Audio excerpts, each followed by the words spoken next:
Leaders in tech are burning out at an absurd rate.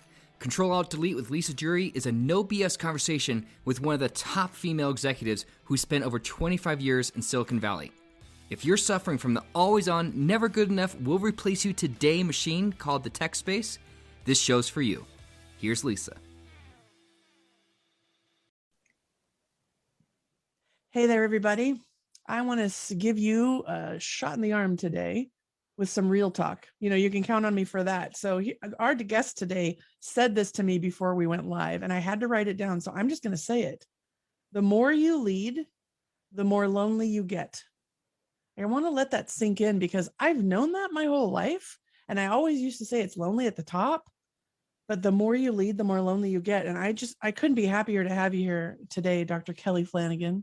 Thank you for joining me. Thank you for having me, Lisa. Can't wait for this conversation.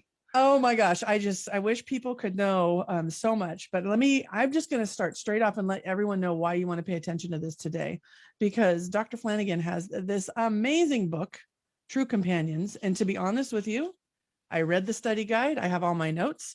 I actually couldn't get through the whole book because I got stuck on a spot we're going to talk today about, and it was about loneliness. And I was honest with him and said, I really wanted to finish it and I got stuck.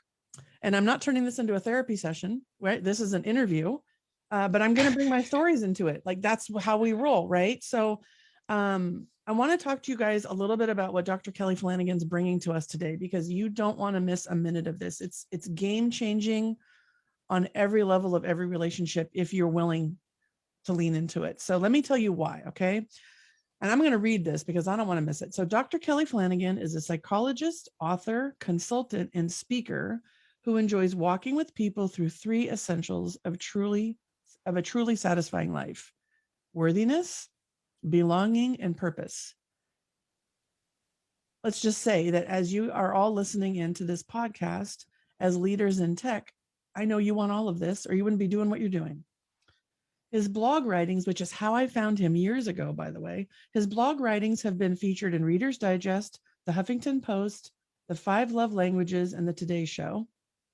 Kelly's the author of Lovable, and in 2021, his second book, True Companions,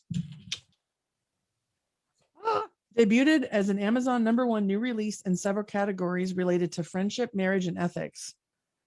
I want to talk about this in just 2 seconds, Kelly, because I think I really want to land it so people lean into this, because they're like, True Companions, leaders in tech, Ctrl+Alt, what's going on? No. Friendship, marriage, ethics. We're talking about exactly what goes on at work and in your life.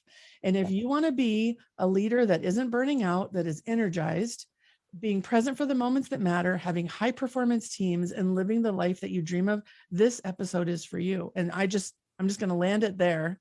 And Kelly, let me ask you about the quote when I wrote your quote down. I will remember it forever, right? The more you lead, the more lonely you get. Like, let's start there. What is it about True Companions and loneliness and leadership? I'm no pressure. Well, I got to tell you a story to start out, because, and it's a story about the way we use words, because lonely is a strong word. It's a word with a lot of connotation for lots of people. So I was counseling a couple 10, 15 years ago. They came in one night and they were fighting tooth and nail and about something. And I sat them down and we revisited some of the tools we were using to communicate. So they started slowly going through this big fight they were having, which turned out to be about whether or not to put a TV in the living room. And so I'm listening to them closely speaking. And it suddenly dawns on me, and I stopped him and I said to the husband, I said, can you describe in detail the living room? And he started to describe it. And his wife stopped him and said, that's not the living room. That's the family room. You can put a TV in there. I don't care.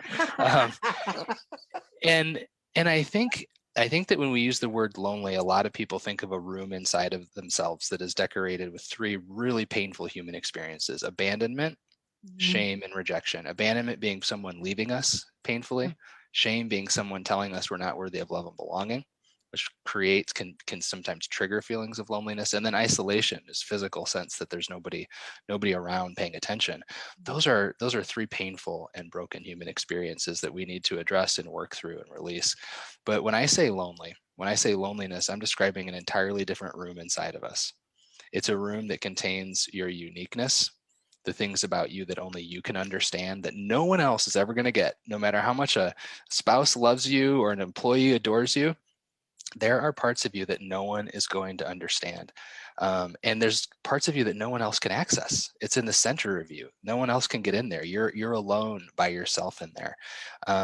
And so the reality is we all have an experience of loneliness that is tied to those parts of us. And we do a lot of damage in our relationships trying to convince people to, you got to take my loneliness away from me, rather than learning how to just move toward, embrace, and befriend that part of us. But I think it's even truer for leaders. I mean, the further you get into a position that fewer and fewer people understand, or that you're even allowed to explain to people, because you have information and ideas that you can't share with people, the lonelier and lonelier you get. By definition, your experience is becoming more and more rare and more unique. And I think that's a painful thing for leaders. That's why you see leaders wanting to connect with other leaders who understand what it's like to be lonely, frankly.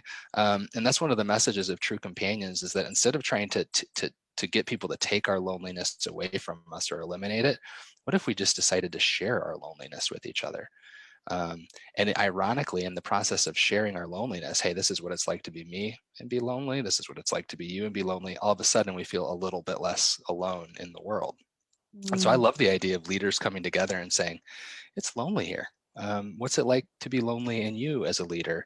And all of a sudden, you feel a little bit less alone. Do you find, so what was fascinating for me in reading the book, and I, extroverted thinker here, so everyone knows how I roll when I talk. I had a moment of, I think there were many times as a leader, I never called it lonely. Like, I knew to say, yeah, I had, especially because I was also parts of mergers and acquisitions, and I had all kinds of stuff I couldn't talk about. So that was just like part of the job. Yeah. But I never labeled it as lonely. And I wonder what that would have done. I mean, now when I coach executives, I'm clear on it. Like, that one of the things I talked about with you is getting stuck in loneliness, right? But I'm just curious, what are the signs or symptoms that something could be classified as lonely, and part of, I think you called it humans being human, or it was all these quotes I have of yours. I would love to unpack that a little bit more if we could, so that people that are experiencing this can actually label it accurately. Yeah. I think it gets mislabeled or misunderstood. Yeah. I mean, I think you just said the word. I think a feeling that you're being misunderstood, that people don't get you. Okay. I think a feeling that people don't trust your heart for them. As a leader, you're trying to make decisions that are in the best interest of everyone.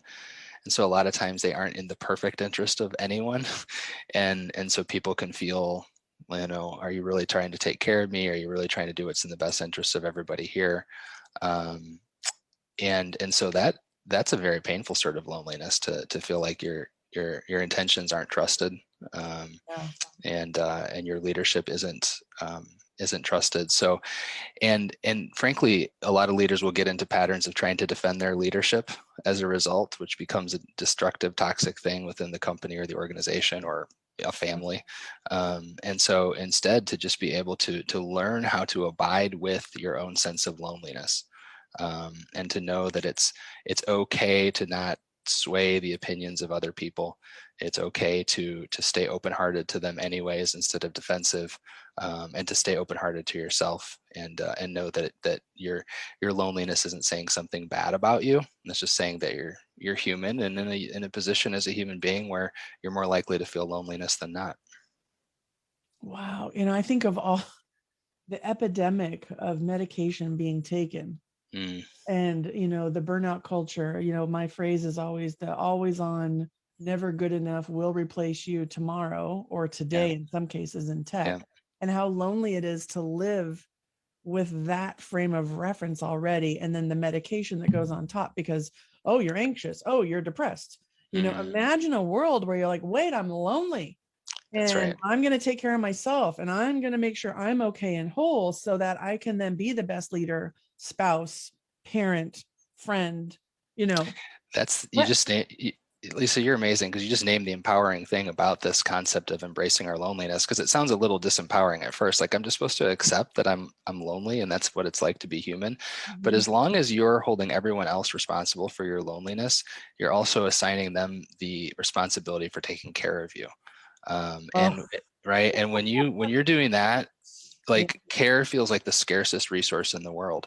But when you say, oh, wait, I'm responsible for my own sense of loneliness, I'm responsible for my own self-care, then you can care for yourself abundantly. There's no end to it. And actually, I think it's chapter 6 or 7 in True Companions, I talk about the process, the hero's journey we go on to befriend our loneliness. And the reward you reap from that is the capacity to care for yourself in deep and rich ways. I mean, where were you when I was in the emergency room thinking I'm having a heart attack, my friend? Probably in my own emergency room, learning all of this myself the hard way. I mean, yeah. So for those of you that, well, you're all going to go get this book 100%. I know this because it changes everything. But what I want to say is what I really appreciate about you, Kelly, so much is that you share your own journey here. This isn't like an academic book where you sat around and ran research and you tell everybody 67% of the blah, blah, blahs, right? No, this is like, hey, been there, done that, got the t-shirt. Yep. And I think that's how I was able. So you just called me amazing for getting it. The reason I think I got it in part was because I read your book. And well, as much as I could of the main one, but all study guide, I've done it all. Yeah. And the reason I really want to highlight that is I didn't have a lens. It's not even a lens. I didn't have a language for it before. Now, I have always known that, listen, I rebooted in tech, took a medical leave, and then went back because I knew I was making choices. I was clear enough that if I just left, I would forever have the what if. Yep. And I knew that if I went back in and I changed my own situation, that I could then really, I'd be a detective in my own world. So one of your things you talk about being curious, right? Yes. I got just super damn curious about myself. And I realized, you know what, whose rules am I playing by? And am I even trying to change them? And I was in a leadership position. I mean, I had plenty of people that I could delegate to and through, plenty of budget, plenty of visibility. And yet I'm burning out. So I'm thinking, and you know what? It was really lonely. Yes. And I kept feeling like I was broken. And I kept thinking, why am I not more productive? Why am I foggy brained? I feel pissed off all the time. Why do I keep getting bronchitis? Why is everybody around me so stupid? I swear to you, I think you could see it in my face. There were times, Kelly, I would hide in offices and call in. This is before Zoom land, right? Or WebEx. I would just do phone only because I knew my face was telling you what I thought, even though I think in your book, you call it, I want to find it really quick. There's like 9 core ways, right? Yes. I was peace faking. Yes. Let's talk about peace faking for a second, because that just showed up like organically. Yeah. I'll just talk about that for a second, because damn, I was doing that. Well, you're speaking to the middle part of True Companions, in which I sort of lay out what I see as the 9 core protections that we bring to relationships. And if we bring them to one relationship, we bring them to all of our relationships. So, we have our favorite go-tos, and one of them I call peacefaking, which is what oftentimes we assume is peacemaking. So peacefaking is sort of staying quiet, not having a voice and not having an opinion for the sake of maintaining harmony in a relationship or in a setting. But in reality, that's peace faking. It's faking who you are in order to keep a certain sort of tenuous and unsatisfying peace. But deep peace and deep peacemaking is about everyone being a stakeholder, having a voice, being able to show up with their true self and figuring out together. It might create a little more tension. There will be hard conversations, there will be conflict, but now we're actually creating a wholeness amongst us, and we'll rise together if we can do that. And so the potential is unlimited when we're engaged in true peacemaking. I see this in teams every day. Yeah. I see this in my own marriage sometimes. Yeah. I see this in my relationship with friends. Yep. And it was so profound to me. I think that's why it showed up right now. So I just want everybody to think about, what is something that you're acting like it's okay when it's really not? Think about all those ideas you have on innovating something in tech. Think about another meeting you think you don't even need to go to, but you show up half checked in. Think about, the which room are you putting the TV in, for crying out loud, That's right? right. That's right. How many homemade dinners should you make in the middle of a pandemic, right? Right. What are you not speaking up about? Because for me, I think that was very lonely. And Yes. I absolutely felt misunderstood, and it caused so much resentment. And I think it also led to coping through food. And so, okay, I'll just smile and go get another bag of Doritos. I didn't need Doritos. I honestly, listen, Starbucks. Okay, Starbucks, pumpkin loaf. All right. Can't do it. If I get one, it doesn't stop. That's great. Yeah. Oh my gosh. So, okay. Let me ask you this, because I know there's so much here to unpack. Why don't you talk us through the three basic components of true companionship? Because I know I'm all over the map with Popcorn Trail, which means they have to read it. But I think fundamentally you build for a reason. And I'd love for them to better understand, the evolution, if you will, of becoming a true companion. And honestly, I know you don't say it on top here, but it's to yourself first. It is to yourself first. Right? Yeah. So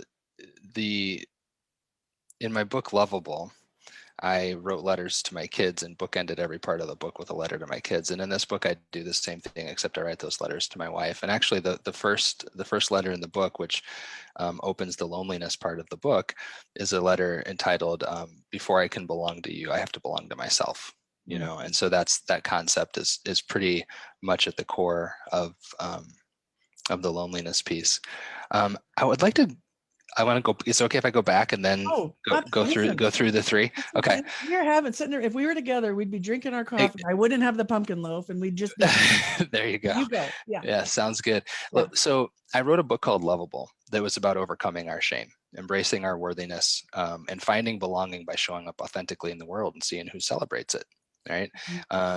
And so there's two ways that true companions flows from that. The first is that I wanted to find a book about not just finding belonging. I wanted to write a book about building that belonging into something that can endure. It's one thing to find the people you belong to. It's another thing to build a sort of companionship that can see you all through anything, right? So that was one. But the other big one, and the reason this book starts with loneliness, is I found myself after the publishing of Lovable.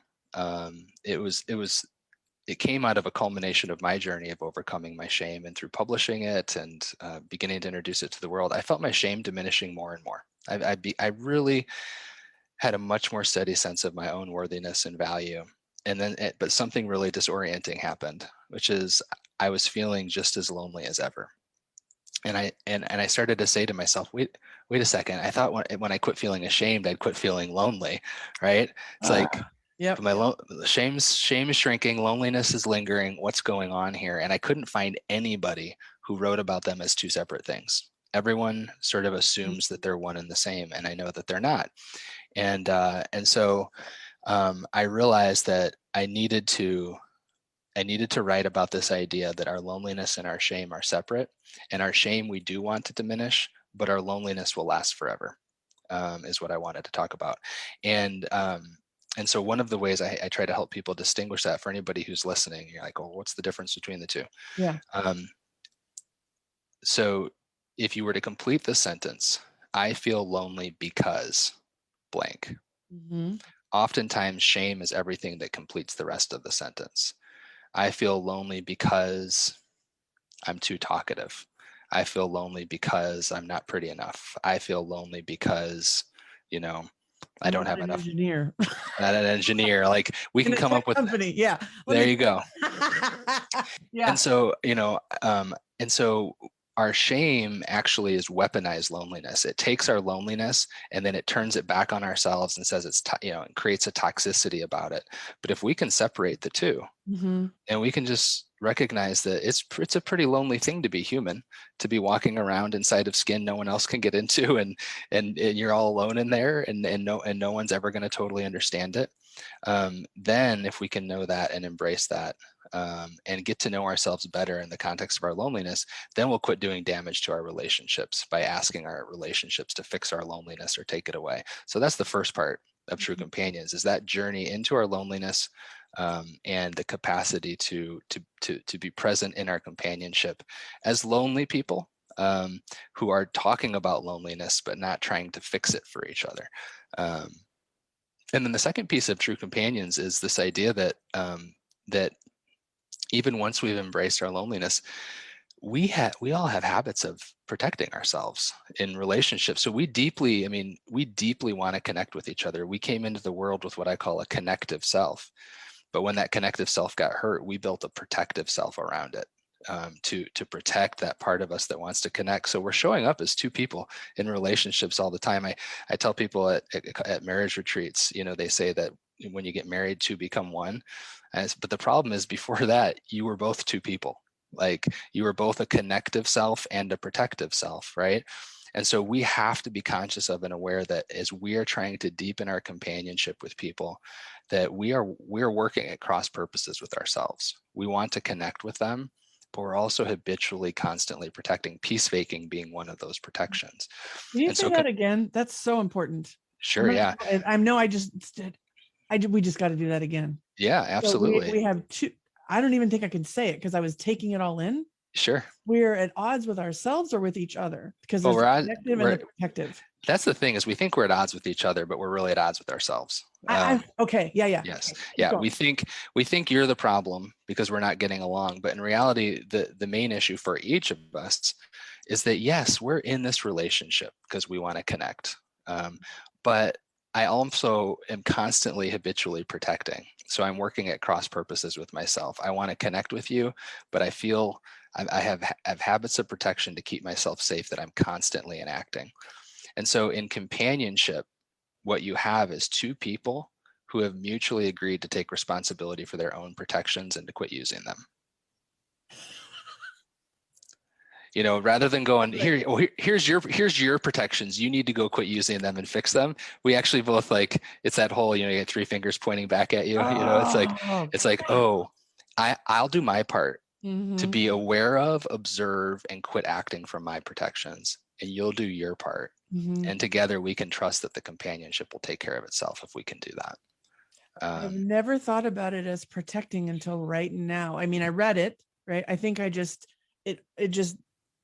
dropped into my soul when you said that, because every time I'm judgy, every time I'm fear-based, every time I'm resentful, work, home, parenting, whatever, I think what I'm hearing you say, and please tell me if I'm misunderstanding it because it's so important, that there's a protection that's fueling.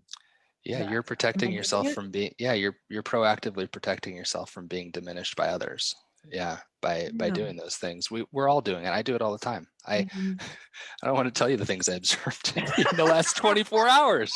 I mean, it's horrendous. Well, you're like, welcome to I call it the earthly curriculum, the human experience, right? That's right. Yeah. And so as we can stay curious, there's hope, right? If we can stay That's right. Yeah. If we can stay curious and observant and non-judgmental of our own protections, they're not bad. We needed them at some point, or we wouldn't have built them, or we wouldn't have used them. And so just non-judgmental and recognize them. And once we recognize them, instead of acting from them, we choose to act in a connective way instead.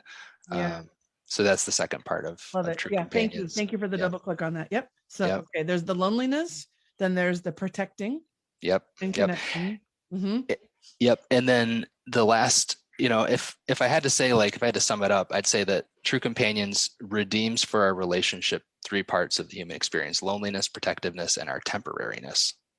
Wow. Yeah. The temporary reality of our lives, which we spend so much time trying not to think about and sort of avoiding. But there's this really interesting way that we are not neurologically wired to actually neglect and take for granted our companions. And so for me, this neurological wiring plays a large role in how we end up getting our lives out of balance and get burnt out. So this is it. So it's a psychological term called habituation. And what habituation is basically you're neurologically wired that if a stimulus is repeated to you over and over again, and you consider it safe, then your brain takes back resources from paying attention to it and frees up those resources for paying attention to things that could be more threatening or more of an emergency. So for instance, you and I, we got dressed this morning, and for the first few minutes we felt our clothes. But your brain at one point said, it's there, it's constant, it's safe. And we quit feeling our clothes a couple minutes after we put them on. We habituated to the sensation. It's what happens when you light a candle in a room and you enjoy it for 10 minutes, and then you don't smell it anymore. And someone else walks into the room and says, "Oh, it smells amazing in here." And you're like, "Oh, yeah, that's I guess fascinating." that's habituation. So here's the thing. This is a huge backhanded compliment to your companions. That if you're taking them for granted, it's because your brain has deemed them constant and safe. Okay. I'm gonna tell my husband this one. He's yes. gonna love This it. will get you out of the doghouse a little bit. Say it again. You have to say that again. Yeah, it's a backhanded compliment to your companions. If you are taking them for granted, it's because you've deemed them constant and safe. You're neurologically wired then to take them for granted, right? This makes so much sense. Well, so much sense. We're working.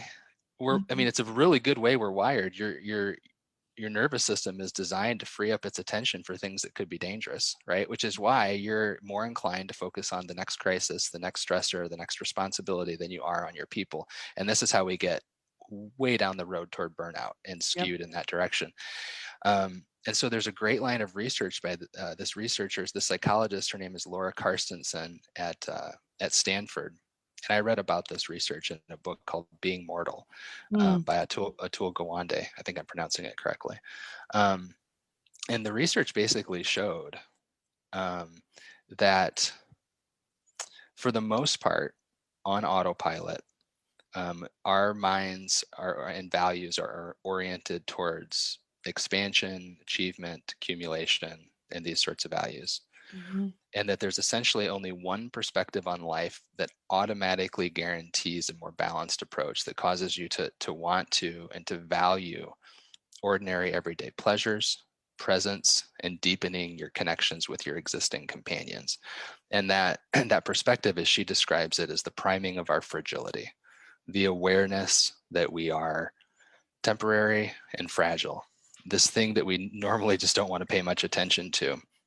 If we can actually welcome it in and harness it to reorient us towards our people, it will actually keep us in balance by default, and we will be much less likely to find ourselves skewed in the direction of burnout. But it requires an intentionality to be oriented toward that perspective and to be aware of our own fragility. Now, right now, I'd say some of life in general is priming us to our fragility, right? I mean, we're in the middle of a pandemic. We know how precarious things can be. And that's one thing that Carstensen found was around sort of major cultural events like 9/11 or the SARS epidemic. You would see even very young people get more aware of their values around companionship and presence and closeness. But then as those things pass, generally the population starts to move back, except for the elderly. Their horizon is approaching. And so this is why you see the elderly more focused on presence and everyday pleasures. It's not because they're old, it's because their fragility is primed. And so if you can be consciously priming your fragility even earlier in life, you'll keep your life in better balance. I heard everything you said, and I'm also having almost an out-of-body experience at the same time. I think this is game changer for anybody. If you could just hear that part again, right? So what I recognized, so I became a parent late in life. I had 6 years of infertility. I was a career woman. I waited really long to get married, the whole thing, right? And there was a song, it's called You're Gonna Miss This. And it was a wife. Gosh, I can see him. He's got long hair. I'll make sure in the show notes he gets credit, okay? Yeah. You're going to miss this. You're going to want this back. She's basically saying to the husband, get freaking present, dude. There, 2 is a pain in the ass and 2 is going to be gone. And then they're going to be to college and you're going to be like, oh my God, how come we didn't snuggle? You're going to miss this. And I'm welling up thinking about it because as a parent, I've always held on to that song. I think I was very aware of, I'll call it the fragility of that moment in time. So I'll call it like the evolution or the death of that age, right? Yeah, my daughter was only 2 once, then she was 3, she's 9, right? That's right. And I think I got that really clear What I didn't get was applying that to me and my fragility. I basically put it on her. Yes. You know what I'm saying? Oh, totally get I'm it. hearing you right now. And so it's like giving so much to work, giving so much, That's all right. this external stuff. But in the moments of, that human connection with the people reporting to you, your customers, the board, really having those types of connections is where the magic is, so that you can bring your best self forward and yet still be at that soccer game or with your ailing mother. Like, this is everything. That's right. Well, and to explain why it was easier to have your fragility primed by your daughter's life rather than your own. I mean, so for instance, for me right now, my 17-and-a-half-year-old has one more year at home. Yeah. So that horizon in our family's life is really close. So you're aware of the temporariness and fragility of it. I'm 44. Theoretically, I've got another 30 to 40 years. So that horizon is what, like, and I think Carstensen says this, when you measure your horizon in decades, it feels like infinity basically to a human being. So for a kid though, and for their presence in your home, it's the whole 18 summers sort of concept, right? That horizon always feels pretty close. So it makes sense that you would be reflecting on the temporariness of her in your life, but the value of being able to bring your own horizon closer and ask the question, I don't love the question, what would I do if this was the last day of my life? Because the reality is I wouldn't go to work. I wouldn't pay the mortgage bills. I'm like, that's just I go, stupid question. Next, give me something question I can really like reflect on and wake me up. So here's what to reflect on is on the last day of your life, how will you have wished to live today? On the last day of your life, how will you have wished to live today? Because on the last day of your life, you won't say, well, I would have quit paying the mortgage because you needed to do that because you got another 30 or 40 years to live in this house or whatever, right? But how would you have gone about this day? How would you have showed up to it in a way that reflects the values you'll have as you approach the end? And so if we could be starting each day with that question, not afraid of it, but guided by it, I think we'd start to see immediate changes in the way that we structure our lives, in the decisions we make on a day-to-day basis, in the quality of our presence with our people, both at home and at work. Frankly, it would elevate in both situations. Yeah, I mean, yesterday I had 2 executives I was working with, and they were like, "It's back to back, it's crazy," and I said, "Listen, time, we all have the same amount of time. Everything isn't important. You got to figure out what the priorities are, right? And I can't do that for you. I can ask you the questions." Man, I wish I had that question yesterday. Well, right? And the other thing, bring it tomorrow. You can bring it tomorrow, and and so what you just did, I love that, because you didn't shame yourself for not having the question yesterday. You said, "Oh, I learned something. I can do it tomorrow." And I think it's important to, like, I hear a lot of shame from parents around, like, "Oh, I should have appreciated those years more," and this is where that habituation concept is so important. It's like, no, you have nothing to be ashamed of. You were wired to not pay attention to those years. It's just that you weren't aware of how intentional you needed to be really present to them. And now that you do, you have a chance. Right. Yeah. So I'm going to ask you about the word companion for a minute, because I'm inferring and I'm applying it in my own world that it's like any person I choose to be in relationship with. I'm not reserving companion for my spouse. Right. I mean, and I'm like, I think my daughter is my companion in the relationship that we have.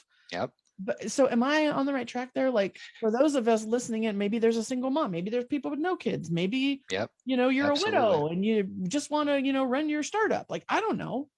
It's why I wrote this book, actually. Yeah. Because I was originally encouraged and interested in the idea of writing a marriage book, because I'm sort of known for that topic in writing. But I was really resistant to it. I didn't want to write another marriage book. And because marriage books seem to imply that if you're married, you're doing it right. And if you're not, you're not. And I just couldn't do it. Yeah. I wanted to write about something that is a part of marriage, but a part of every other relationship as well. And so I wanted to write a book that married couples could look at and say, what if we quit trying to be better at being married and got better at being companions? What would that do for our marriage? But also, like, It's true of friendship as well. What if we weren't just friends, but we were companions? What if we weren't just brother and sister, but we were companions? What if we just weren't mom and dad, but we were companions? And I think that's very different. I know we got a lot of caution around, parents being friends to their kids, because it usually means there's no boundaries and it's very permissive. But in companionship, there's lots of boundaries. There's the hard work of recognizing that I have boundaries and you have boundaries, and together we're going to have to sort those out together, right? And so I do think it's very possible for parents, and I think it's actually important for us to be teaching our young people how to be companions. I'll give you an example. It might be in the study guide, I'm not sure. Oh, I'll tell you if it is, because I read it. Okay. It was a story of a day where I was having some back issues, ironically, and my wife was out shoveling some snow, and so I was inside making pancakes for breakfast, and my, at the time, probably 10-year-old came out and he says, what's for breakfast? I said, pancakes, but first you need to go out and help your mom shovel the driveway. He's like, I don't want to. And I was like, at first I wanted to be like, that's so and instead I thought, this is a moment to teach him about companionship. And so I said to him, hey dude, I'm going to love you no matter what. Your mom and I are going to keep giving you and doing good things for you all day today. But I want you to think about what it's like for us. If we are going to be giving you all of those good things and you don't want to join in to help us out with this one thing, I just want you to, because to me, that's teaching him about companionship. Companionship is a giving and a receiving and an ebb and flow and a mutuality. And sure enough, because he's got a good heart, and as soon as you point it out in that way, a few minutes later he's stomping out the door and he helps her shovel the driveway and plays in the snow for an hour, before he gets his pancakes. And so I think we have a responsibility to teach our kids companionship, but I think the principle and the idea it adds value to every relationship wherever we're at. Our employees are our companions. I mean, we're doing life with them. And I know it brings a whole new name to work wife, doesn't it? Or work husband. That's right. That's right. Your story is in here, and I actually thought about it. I want to double click on this for so many reasons, because just as like society says, don't be friends with your kids, you always hear, don't be friends with your employees. And I love the concept of companion. Yes. This is why I'm asking you this question, because here's what I know. Yeah. How many times did I tell people on my team it's the right thing to do? Well, yeah, but they don't give back, and they don't this, and they don't that, and we're always doing more, and no, they don't care as much, blah blah blah, and all that. And I always went back to, it's the right thing to do, through the lens of customer, through the lens of profit, through the lens of productivity. But I never had it through the lens of companion. And yet I know when we did what I said was the right thing to do, we built a reciprocity. That's right. With the other people. And I always looked at it through like the lens of Robert Cialdini's influence, right? The principle of reciprocity. And that was what was driving me. But what you just described is reciprocity in relationship. That's right. That's exactly right. Freaking love this right now. That's right. Oh my God. Yeah, it's about companionship. So yes, I think I stand firm on this today with everything I know. And I've always thought friendship at work meant something. All the research says you need a friend at work. That's right. You're lonely. Look at my face. If anyone's watching the video, watch my face on this.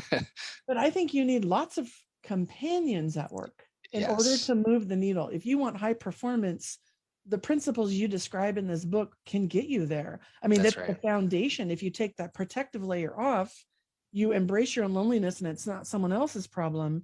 And then you recognize it's the moments that matter. That's right. How many leaders are just focused on numbers and not their people right now? That's how many women are leaving the workforce right now because it's not sustainable?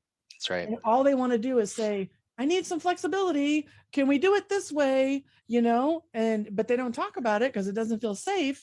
And then here we are. I think I am so glad you brought this to the world, Kelly. I'm so grateful. Well, and what I'm hearing from you is that and I really appreciate it, is it gives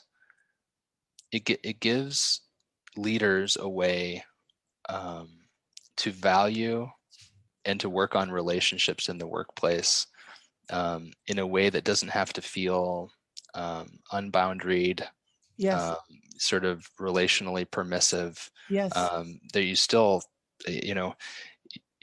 there's certain expectations, there's certain boundaries, there's certain requirements. This is what we've got to do. But I can still cultivate relationship with you in the context of that. And the name for that is companionship. Dude.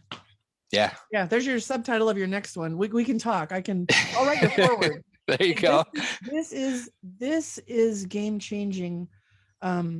What you've done and what you've opened up through my own lens. And I'm so glad we're here. And I want to give you the floor to talk about anything that you think is relevant right now. On I don't care which companion you want to talk about. I want your passion to come through on, why you wrote the book and what your hope is. And I just want to give you the floor to soapbox it for a minute, Yeah. Thank you for that. Yeah. So I think we are naturally I think we easily want to give up on our humanity. I think the thing that I feel most joy in is the idea of taking the hard parts of our humanity and actually seeing that they can be put to work for us, that they're not broken, that they're not, we don't need to cut them out, get rid of them, eliminate them, and so to be hearing right now and to be getting emails from folks who are saying, I feel not liberated from my loneliness, but liberated for my loneliness, that like this is transforming the way that I look at my relationships. That to me, just to hear those stories, I mean, I'm a therapist, from the beginning. And so to hear the stories that are being changed and the lives that are being changed by these ideas is just so exciting for me. And so to hear your excitement too, like it's a blessing, and so I just feel grateful to have been able to put my words out into the world and see the change that's happening and to get to just enjoy watching that happen. I feel very blessed. Being human is a good thing. What? And I'm just going to say, being human, I was working on a project specifically about, addressing the problem of women leaving the workforce. And you guys, I wrote an email to Kelly and I'm like, I've been reading your blog for a long time and I've kind of been watching your work through the stuff you do with the dads groups that I know about. And I want to make sure I've got the male perspective. Can I have 30 minutes? Imagine if I hadn't had the courage to be human, to ask for help. Yep. Right. That's mean, talk about human. And I'm going to toot my horn. I was scared shitless. I'm like, he's going to be like, oh yeah, who's this Yahoo who wants my time for free? Right.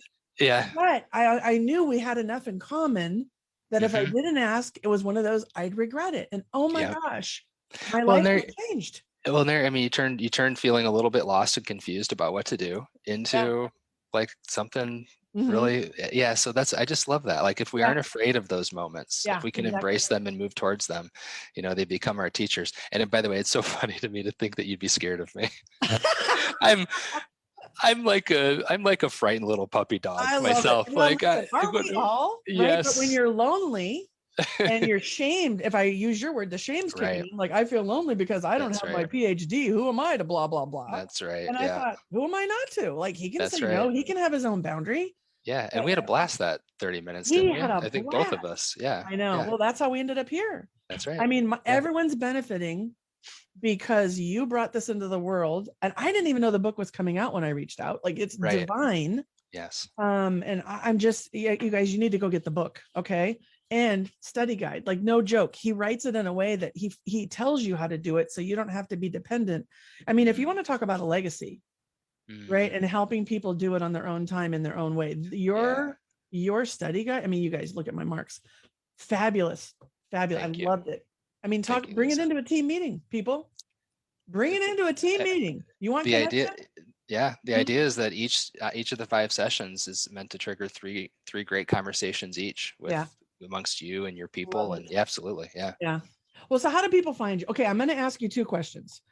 I'm going to make sure they know how to find you because we are going to make sure everybody can get to you. And then the second, because they don't need to be afraid like I was. So, and then the second thing is I'm building a playlist because one of the things that I feel very strongly about, and I know in my heart of hearts, music raises vibrations. And especially when you're feeling lonely, or your shame's kicking in and making you feel crappy for being human, Mm-hmm. there are certain songs that people have on their go-to that really elevate them and have them step into the seeing themselves in a brighter light, Yeah. or stepping into their own power.